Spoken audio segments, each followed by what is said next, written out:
Ano, oba jsme toužili po adopci. Víte, říkali nám, že jsme již na adopci trochu staří. A tak, když nastaly ty problémy v Rumunsku, ty stovky sirotků, už jsme neváhali. Tak jsme dostali Kosťu a jsme moc šťastní. Kosťo,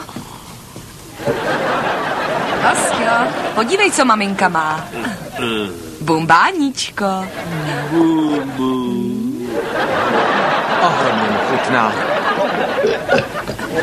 Ani byste nevěřili, že když jsme ho dostali, nevážil ani 80 kilo. Jedu, no, náš národní sport, fotbal. Svým způsobem jsem ráda, hlavně kvůli Kenovi.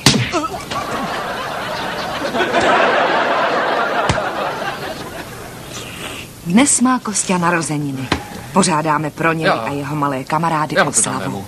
Potom, jo? Mnoho štěstí, náš Kostyo.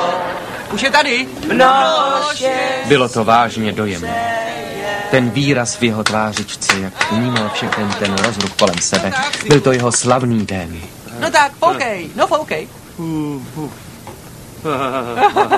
Něco si přej, Kostyo. Ano, přeji si něco. Tak si něco přej. No?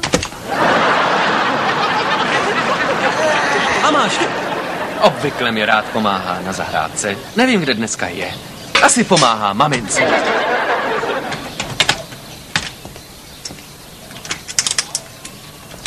Haló?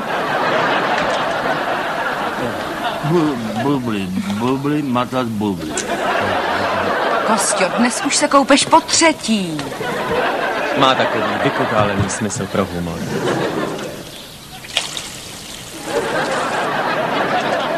Chystá si další žertík.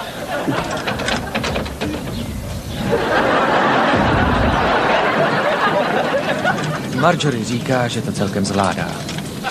Příští týden mě propustí s popálením.